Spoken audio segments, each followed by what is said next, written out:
Hola, buenas tardes. Vamos a hablar hoy, siguiendo con el curso de segundo año, de lo que es el descubrimiento o el redescubrimiento de América. Es decir, el otro día justamente me comentaba un amigo mío de mucho tiempo, de la niñez, acerca de que, Mauri, estás diciendo algo que no es, dice, acerca del descubrimiento.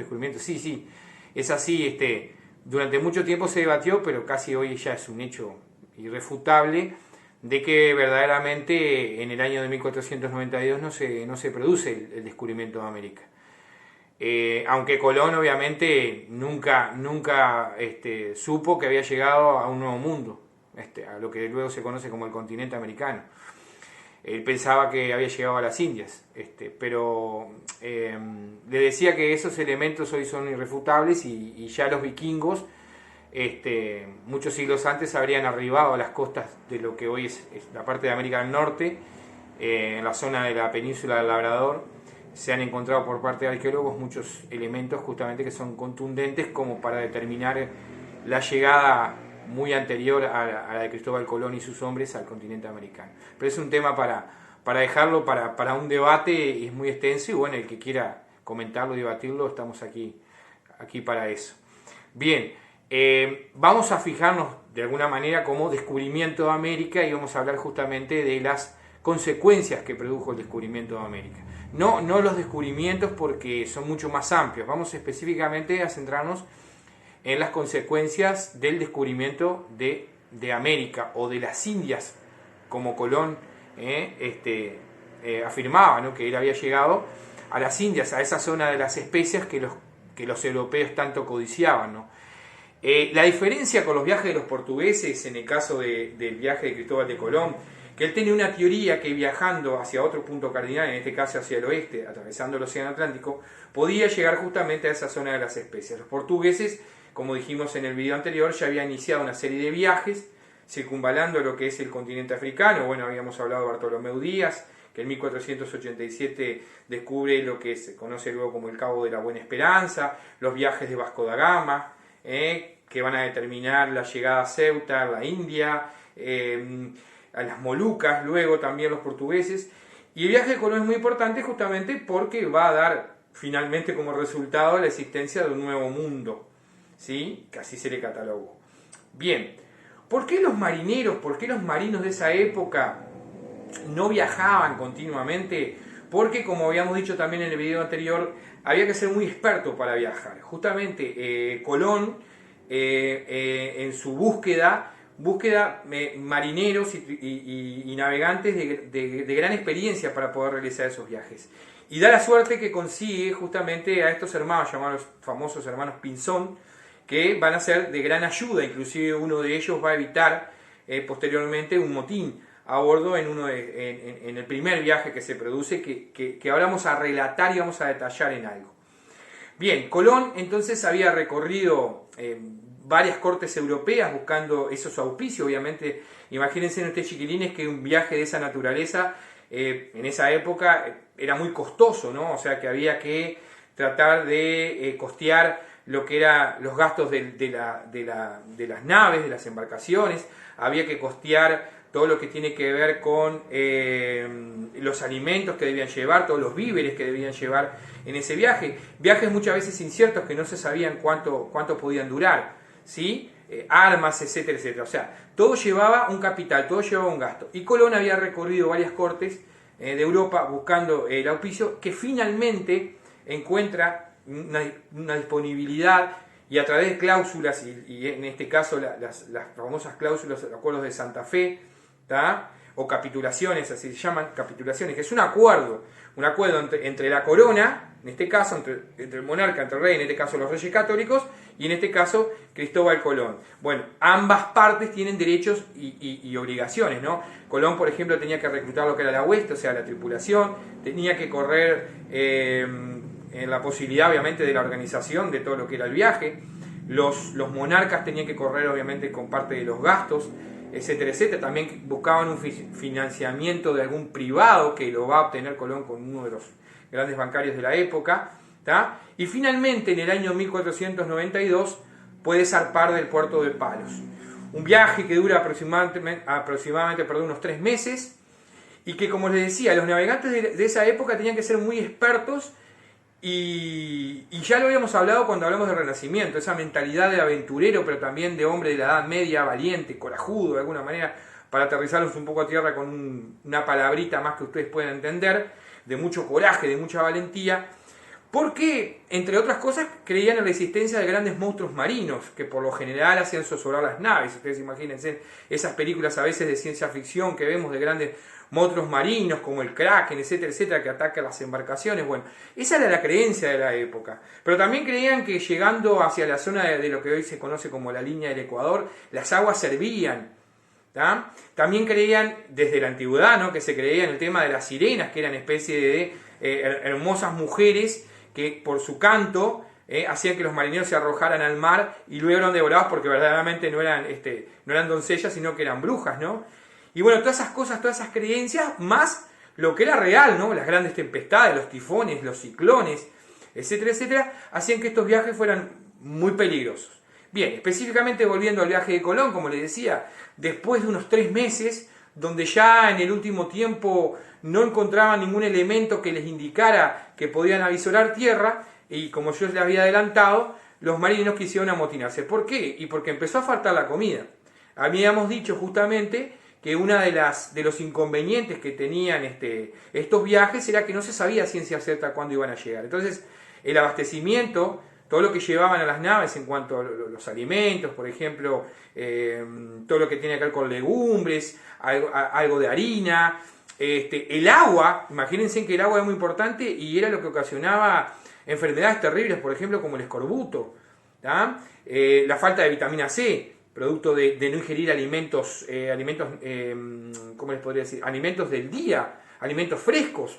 Imagínense que llegaban un momento que tenían que comer alimentos que ya tenían insectos, gorgojos, etcétera, etcétera. Y el agua, ni que hablar, no podían beber el agua salada del mar porque le producía, era contraproducente, es decir, tenían que beber agua fresca. Ustedes dirán, bueno, cuando llovía, sí, recoger el agua de la lluvia por ahí les servía. Pero bueno, llevaban grandes toneles con agua, pero más que nada llevaban vino. Ustedes se ríen un poco por ahí, pero en realidad la ración diaria más o menos era 1 litro y algo de vino, ¿tá?, que le procuraba esa fuente y ese recurso, ¿no?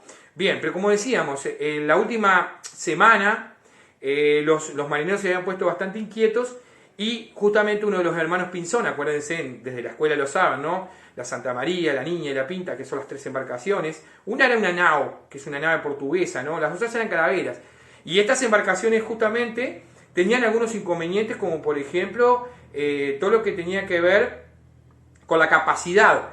No podían llevar muchos kilos de comida y muchas cosas, porque obviamente la nave no iba a progresar rápidamente, y también habría la posibilidad de que el peso desmedido hiciera que eso sobraba a la nave. Entonces, esa era una de las grandes dificultades que tenían estas embarcaciones de esa época. Imagínense que también estamos hablando que se impulsaban a vela.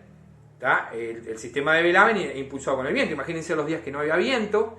Era todo muy difícil. Bien, entonces casi se produce un motín, y por esas cosas el 12 de octubre de 1492 divisan la costa de tierra firme o de algún lugar de tierra. En realidad no llegaron a la tierra continental aún, simplemente divisaron una isla que creo que es una isla de las Bahamas, que los indígenas conocían bajo el nombre de su lengua, ¿no?, Guanajaní, y creo que le van a poner San Salvador los españoles, ¿no? Después recorren ahí, Colón recorre toda esa parte de lo que nosotros conocemos como el Mar de las Antillas, llega a Cuba, le pone Juana, llega a Haití, lo que actualmente es Haití, ¿no?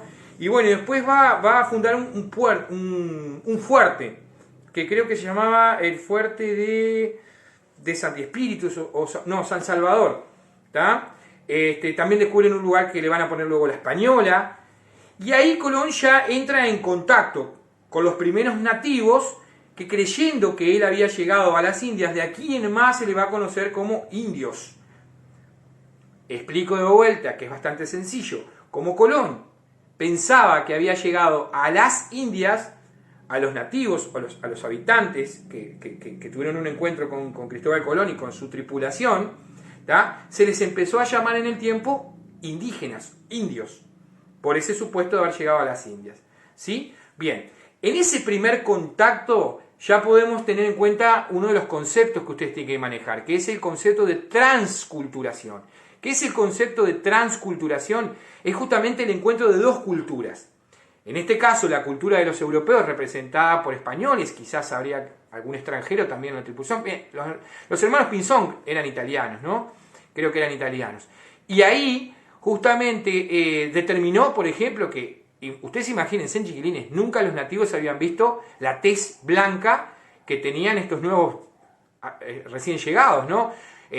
Muchos de ellos tenían cabello rubio, es decir, muchos españoles a su vez descendían o tenían una mezcla también de otros pueblos europeos, de ojos claros, ojos celestes, ojos verdes, no la totalidad, pero algunos de ellos sí, y los indígenas obviamente que no había ningún indígena de ojos celestes, ni de ojos verdes, ni rubio. Por lo general, obviamente, genéticamente los indígenas tenían el pelo negro, no eran de color. La piel no era el color de los afros, de los africanos, ¿no? A veces los chiquilines dicen negro, no. Era un color cobrizo, un color diferente, ¿tá? Que tenían los indígenas, y bueno, y ahí ven las diferencias. Pero también las diferencias de otro tipo, no solamente físicas. A medida, obviamente, que el contacto se hace más estrecho, también se ven las grandes diferencias culturales que hay. Entonces, ahí tenemos el concepto de transculturación. Los nativos van a comenzar a aprender a tener en cuenta muchos aspectos de la cultura del hombre blanco, la cultura europea, pero a su vez los hombres blancos van a aprender muchas de las características culturales de estos grupos. Y ahí tenemos un segundo concepto, que se va en el tiempo lamentablemente, que es el concepto de etnocentrismo. ¿Cuál es el concepto de etnocentrismo? Es que prevalece, en este caso por una situación a veces involuntaria del indígena, ¿no? Prevalece la raza blanca y la raza europea, por sobre los nativos, por sobre los indígenas, como en etno viene de etnia. ¿Tá? Si nosotros buscamos el concepto de etnia, son grupos culturales que tienen determinadas características, ¿no? Su lengua, su raza, su cultura, etcétera, etcétera. ¿Tá? Pero en este caso, por la fuerza, como vamos a ver ahora cuando ahondemos en el tema de la conquista, los europeos, los blancos, porque también hay que hablar que luego van a arribar al continente americano portugueses, ingleses, franceses, holandeses, etcétera, etcétera, van a prevalecer y van a de alguna manera oprimir en diferentes situaciones al indígena, volviéndolo obviamente su mano de obra, su mano servil, ¿tá? Que después más adelante también cuando hablemos ya al momento de los primeros hechos de la conquista, ustedes se van a dar claramente cuenta o se van a dar mucho más cuenta de lo que es este concepto de etnocentrismo. Bien. Obviamente que el descubrimiento de América produce consecuencias.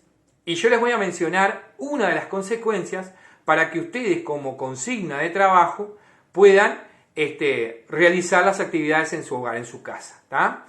¿Cuál es esa primera consecuencia importante que hay? Se va a producir de aquí en más la europeización del mundo. ¿Qué quiere decir la europeización del mundo? Los europeos durante mucho tiempo y los mapas, la cartografía lo fue testimoniando, siempre creyeron que eran el centro del mundo.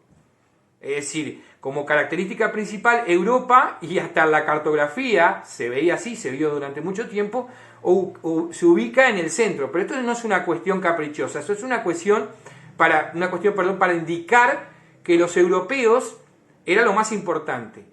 Y a partir de ese momento, los europeos como que se van adueñando del mundo. ¿Tá? Es decir, la cultura europea, la cultura blanca, se va a sobreponer sobre las demás.